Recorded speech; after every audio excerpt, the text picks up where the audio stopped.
নিম্নচাপের লাগাতার ভারী বৃষ্টিতে ফের ডুবল ঝাড়গ্রামের কয়েকটি কজওয়ে।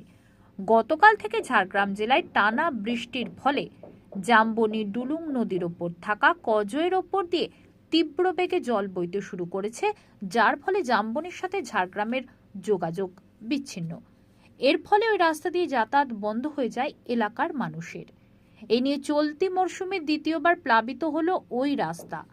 নিম্নচাপের জেরে গত বুধবার রাত থেকে লাগাতার ভারী বৃষ্টি শুরু হয় ঝাড়গ্রাম জেলায়।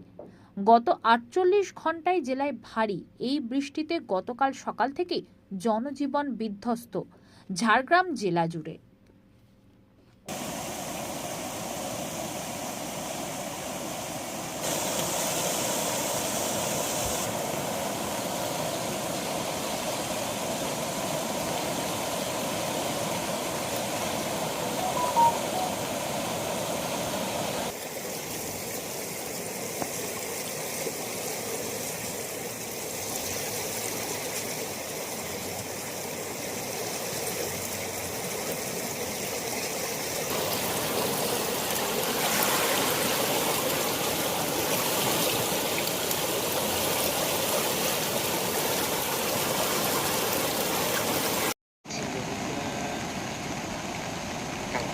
সবুজ কাজ ইচ্ছে না।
আপনি কোথায় যাচ্ছিলেন? আমি এখানে চিল্কি করে এসেছিলাম, রাজবাড়ি এখানে ঘুরতে এসেছিলাম, কিন্তু এই চিল্কিগড়ে চাতালে জল উঠে যাওয়ার জন্য আমরা যেতে পারিনি, আমাদেরকে ফিরে আবার যেতে হচ্ছে।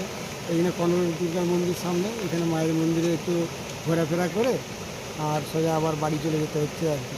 কিন্তু আমাদের যে আশা স্বপ্ন যে আমরা চিল্কিগড়ের রাজবাড়ি, চিল্কিগড়ে এখানে হসপিটাল, এখানে পোস্ট অফিস, এখানে বিডিও অফিস, এই সব জায়গা দেখার জন্য খুব আগ্রহ। আর আমি দীর্ঘ এখানে প্রায় 7-8 বছর এখানেই ছিলাম, একটা কাজের মধ্যে যুক্ত ছিলাম।